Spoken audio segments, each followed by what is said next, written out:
வணக்கம் நேர்களே, இன்னைக்கு நாம பார்க்கக்கூடிய சிறப்பு பதிவு சுக்கிரனுடைய பெயர்ச்சி. கும்ப ராசியில் இருக்கக்கூடிய சுக்கிரன் பகவான் வருகின்ற மார்ச் மாதம் 2ஆம் தேதி மீன ராசிக்கு பெயர்ச்சியாகி போறார். மீன ராசியில சுக்கிரன் உச்சம் அடையக்கூடிய ஒரு தருணம். இந்த 26 நாட்களுக்கு சுக்கிரனாகப்பட்டவர் உச்சம் பெற்று ஒவ்வொரு ராசி என்பர்களுக்கும் உண்டான பலன்களை என்ன மாதிரியா கொடுக்க போறார். ஏன்னா சுக்கிரனாகப்பட்டவர் ஜோதிட ரீதியாக வருமானத்தை குறிக்கக்கூடிய ஒரு கிரகம், ஆடம்பர ஒரு வாழ்க்கையை குறிக்கக்கூடிய ஒரு கிரகம், அடுத்து ஒரு கலத்தரக்காரகவும் கூட இந்த சுக்கிரன். அதனால எந்தெந்த ராசி என்பவர்களுக்கு என்ன மாதிரியான ஒரு மாற்றங்கள் இருக்க போகுது அப்படின்றத இந்த பதிவுல நம்ம தெளிவா பார்க்க போறோம். இந்த சேனல்ல முதன்முறையா பாக்குறீங்க அப்படின்னா சப்ஸ்கிரைப் பண்ணிக்கோங்க, பெல் பட்டன்ல ஆல் ஆப்ஷன் சூஸ் பண்ணிக்கோங்க.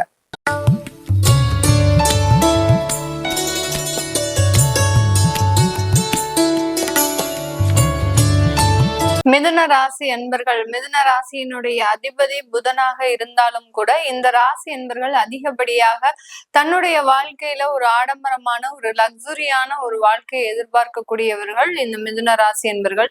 அதற்கு இவர்களுக்கு மிகப்பெரிய அளவுக்கு தடைகளும் தேவையில்லாத பிரச்சனைகளும் இவர்களோடையே ஒரு டிராவல் ஆகக்கூடிய ஒரு ராசி என்பவர்களாக தான் இருப்பாங்க.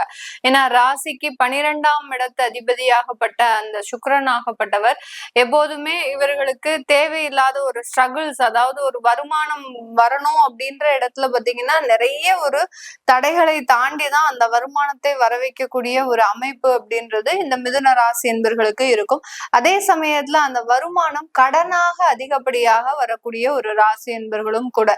தன்னுடைய சுய சம்பாத்தியம் இருந்தாலும் கூட அதற்கு முன்னாடியே இவர்கள் கடன் வாங்கி வச்சிருவாங்க. இப்ப மாத வருமானத்திற்கு வருமானம் இருக்கக்கூடியவர்கள் பாத்தீங்கன்னா அந்த சம்பளம் வர்றதுக்குள்ளேயே ஒரு அதிகப்படியான ஒரு கடன்களை வாங்கி வச்சு அந்த லைஃபே பாத்தீங்கன்னா ஒரு குளறுபடியாக ஆக்கக்கூடியவர்கள் இந்த மிதுன ராசி என்பவர்கள். ஒரு தெளிவில்லாத ஒரு சிந்தனை அப்படின்னு தான் சொல்லணும். எல்லா இடத்துலயும் பாத்தீங்கன்னா ஒரு இரட்டைத்தன்மை அப்படின்றது அதிகப்படியாக இருக்கும். கடன் வாங்கணும்னு நினைப்பாங்க, அதே சமயம் வாங்கின கடனால நிறைய பிரச்சனைகளையும் அனுபவிப்பாங்க. இதனால அந்த கடன்னால மன நிம்மதியை இழந்து தேவையில்லாத அவமானங்களை பட்டு, அதிலும் குடும்ப உறவுகள் கிட்டயே அந்த கடனை நம்பி வாங்கியிருப்பாங்க. அவர்கள் நமக்கு எல்லாமே செய்வாங்க, அவர்கள் கிட்ட கடன் வாங்கினா நமக்கு பெரிய அளவுக்கு தொந்தரவுகள் இருக்காது அப்படின்னு நினைத்து வாங்கிய நபர்களே பாத்தீங்கன்னா இவர்களை அசிங்கப்படுத்தி அவமானப்படுத்தி தேவையில்லாத ஒரு பிரச்சனைகள்ல ஈடுபடுத்தி இந்த மாதிரியாக எல்லாம் இருக்கும்போது ஒரு மன வெறுப்பான ஒரு சூழ்நிலையில இருக்கக்கூடியவர்கள் இந்த மிதுன ராசி என்பர்கள். இப்போ இவர்களினுடைய ராசியின் மேல குரு பகவான் இருக்கிறார். ஜென்ம குரு அப்படின்றது இன்னமும் ஒரு மேலும் வலு சேர்க்கக்கூடிய ஒரு விதமாக, அதிகப்படியான கடன் ஆயிடுச்சு, அந்த கடனை அடைக்க முடியாம வேலையும் போயிடுச்சு, இந்த மாதிரியாக எல்லாம் இருக்கக்கூடிய இந்த நபர்களுக்கு இந்த சுக்கிரன் உச்சம் பெறக்கூடிய காலகட்டம் கர்மஸ்தானத்துல ஜீவனஸ்தானத்துல 10ஆம் இடத்துல உச்சம் பெறார். இது ஒரு நல்ல ஒரு மாற்றத்தை கொடுத்தாலும் ஒரு குறுகிய காலகட்டம் தான். ஒரு கிரகங்கள் பெயர்ச்சியாகும் போது நீண்ட காலகட்டமாக இருந்தாலும் பிரச்சனை தான், குறுகிய காலகட்டமாக இருந்தாலும் பிரச்சனை தான். இப்ப சனி பெயர்ச்சி ஆகுறாரு அப்படின்னா அவர் 2.5 வருடங்களுக்கு தொடர்ந்து நம்மளுக்கு தொந்தரவையும் கொடுப்பார், நல்லதையும் செய்வார். அதே மாதிரி நல்லது செஞ்சுட்டாரு அப்படின்னா மிகப்பெரிய சந்தோஷம். எல்லா ராசி என்பர்களுக்குமே சனி பகவான் கெட்டது மட்டுமே செய்யக்கூடியவர் அப்படின்றதுதான் நினைச்சிட்டு இருப்பாங்க. ஆனா சனி பகவான் ரொம்ப ஸ்லோவா நல்லதுன்னு செய்வாரு. அந்த நல்லது செய்யறத நம்ம என்னைக்குமே நினைவுல வச்சுக்கிறது கிடையாது. அதுதான் ஒரு முக்கியமான ஒரு விஷயம்.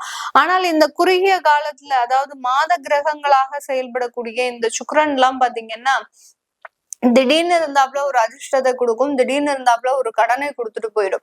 இந்த மாதிரியாக செய்யும் போது அதிலிருந்து வரக்கூடிய இம்பாக்ட் அப்படின்றது இன்னமும் ஒரு அதிகப்படியான ஒரு மாதங்களுக்கு நமக்கு தொந்தரவுகளை கொடுக்கக்கூடிய ஒரு தருணமாக இருக்கும்.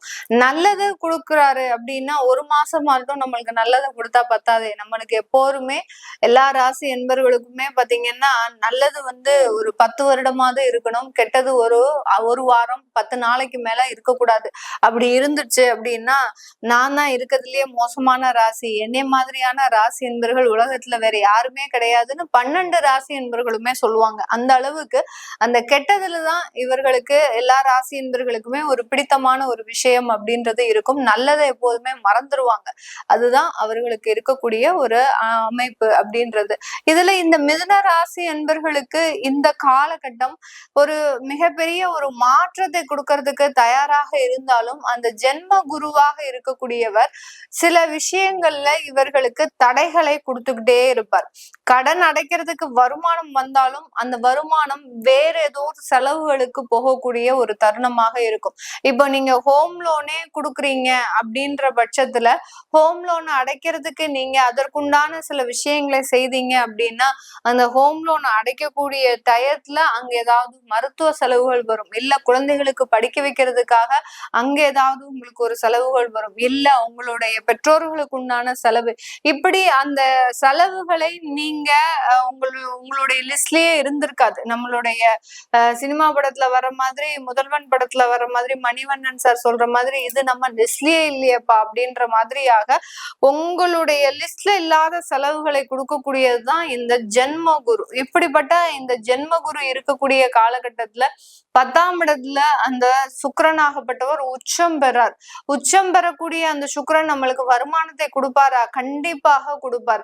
அந்த வருமானம் வேறு வெளியில் செலவாகிறதுக்கு உண்டான ஒரு அமைப்புகளும் அதிகமாக இருக்கக்கூடிய ஒரு காலகட்டமாக இருக்கும். இந்த சுக்கிரனாகப்பட்டவர் இந்த மிதுன ராசி என்பவர்களுக்கு அயனசயன ஸ்தானாதிபதி, அடுத்து பூர்வ புண்ணிய ஸ்தானாதிபதி. அந்த பூர்வ புண்ணிய ஸ்தானாதிபதி 10ஆம் இடத்துல உச்சம் பெறும்போது உங்களுடைய சொத்துக்கள் மூலமாக நீங்க தொழிலை ஆரம்பிப்பதற்கு உண்டான ஒரு நேரமாக இருக்கும். பூர்வ புண்ணிய சொத்துக்கள்னால வரக்கூடிய வருமானத்தின் மூலமாக அந்த தொழிலுக்குண்டான சில நிவர்த்திகளை செய்ய வேண்டிய ஒரு தருணமாக இருக்க போது இந்த மிதுன ராசி என்பவர்களுக்கு இந்த காலகட்டம் வேலை வாய்ப்புல நிறைய ஒரு வளர்ச்சிகள் இருக்கும். உங்களுக்கு தடைப்பட்ட அந்த ப்ரமோஷன்ஸ், அடுத்து இன்கிரிமெண்ட், இந்த மாதிரியான சில விஷயங்கள்லாம் இந்த மாதம் முழுமையாக உங்களை வந்தடையக்கூடிய ஒரு காரணமாக தான் இந்த சுக்கிரன் உச்சம் பெறக்கூடிய ஒரு காலகட்டம் இருக்க போகுது. அதனால பதவி உயர்வுகள், வருமான உயர்வுகள் இடைவிடாமல் அனுபவிக்கக்கூடிய ஒரு தருணத்தை இந்த மிதுன ராசி என்பவர்கள் முழுமையாக அனுபவிக்கக்கூடிய ஒரு நேரமாக இருக்க போகுது. கணவன் மனைவி ஒற்றுமையில இந்த இடத்துல மிகப்பெரிய ஒரு அற்புதமான ஒரு மாற்றம் அப்படின்னு பாத்தீங்கன்னா, இவர்களை பிரிக்கிறதுக்கு நிறைய பேர் பிளான் போட்டாலும் அதுல இவர்கள் ரொம்ப சக்சஸ்ஃபுல்லாக 2 பேரும் ஒருத்தருக்கு ஒருத்தர் புரிதலோடு செயல்பட்டு அவர்களினுடைய குடும்ப வாழ்க்கையை ஒரு நல்ல ஒரு சீரும் சிறப்புமாக வளர்ச்சி பெறக்கூடிய ஒரு அமைப்பாக தான் இந்த கணவன் மனைவி உறவு அப்படின்றது ஒரு நிலைநிறுத்தப்பட்ட படக்கூடிய ஒரு உறவாகவும் ஒரு நிரந்தர ஒரு உறவாகவும் மாறக்கூடிய ஒரு நேரமாக தான் இருக்கும். இதனால் வரைக்கும் அந்த கணவன் மனைவி உறவுல ஒரு சின்ன நெருடல்கள் இருந்திருக்கலாம்.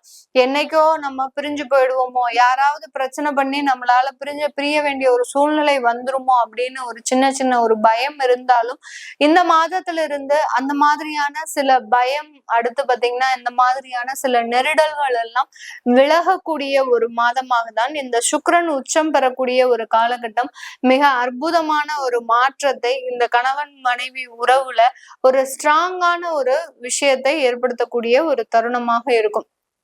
இந்த மிதுன ராசி என்பர்கள் வெளியூர் வெளிநாட்டுல இருக்கிறவங்களுக்கு அங்க புதிதாக தொழில் அமைக்கக்கூடிய ஒரு தருணம். அந்த தொழில் அமைக்கக்கூடிய காலகட்டத்திற்கு உண்டான ஒரு முதலீடுகள் உங்களை தேடி வரக்கூடிய ஒரு நேரமாக தான் இருக்க போகுது. இந்த காலகட்டத்துல அந்த வெளிநாட்டுல தொழில் அமைக்கக்கூடிய அந்த நேரத்துல பாத்தீங்கன்னா ஒரு மிகப்பெரிய ஒரு வளர்ச்சி அப்படின்றது கண்டிப்பாக இந்த ராசி என்பர்களுக்கு முழுமையாக இருக்கக்கூடிய ஒரு தருணமாக இருக்க போகுது. திருமண வரன்கள் அமைக்கக்கூடிய விஷயத்துல நிறைய ஒரு எதிர்பார்ப்புகள் இருந்தாலும் கடைசி அந்த வரன் அமையும் போது அந்த எதிர்பார்ப்புகளை எல்லாத்தையுமே இந்த மிதுன ராசி என்பர்கள் கை விட்டுருவாங்க. ஓகே, நமக்கு ஒரு நல்ல வரன் அமைஞ்சா போதும் அப்படின்ற மாதிரியாக அந்த கடைசி நேரத்துல வரக்கூடிய சில மாற்றங்களை தான் இந்த சுக்கிரன் பயிற்சி இந்த மிதுன ராசி என்பர்களுக்கு முழுமையான ஒரு வாழ்க்கை மாற்றத்தை கொடுக்கக்கூடிய ஒரு நேரமாக இருக்கும். இது எல்லாமே நம்ம கோச்சார நிலவரப்படி பலன்களை கணிச்சு சொல்லியிருக்கிறோம். உங்களுடைய சுய ஜாதக திசாபுத்தி பலன்கள், சில பேர் பெண்கள் புதிதாக தொழில் அமைக்கணும் அப்படின்னு நினைக்கிறவங்களும், அடுத்து பாத்தீங்கன்னா வரன் சம்பந்தப்பட்ட விஷயத்திலையும் காதல் சம்பந்தப்பட்ட விஷயத்திலையும் ஏதாவது முடிவெடுக்கணும் விருப்பப்படுறவங்க உங்களுடைய சுய ஜாதகத்தை பாக்குறது நல்லது. அதை நீங்க பார்க்கணும் விருப்பப்படுறவங்க கீழே இருக்கிற நம்பருக்கு வாட்ஸ்அப்ல அப்பாயின்மெண்ட் வாங்கிக்கிட்டு நீங்க கன்சல்ட் பண்ணிக்கலாம். உங்களுடைய குழந்தைகளுக்கு ஜாதகம் எழுதணும், நியூமராலஜி படி பேர் வைக்கணும்னு நினைக்கிறவங்களும் கீழே இருக்கிற நம்பருக்கு வாட்ஸ்அப்ல மெசேஜ் அனுப்புங்க. அதற்குண்டான விவரங்கள் தெரிய வரும். உங்களிடமிருந்து விடைபெறுவது உங்கள் ஆஸ்ட்ரோ பூர்ணா. நன்றி, வணக்கம்.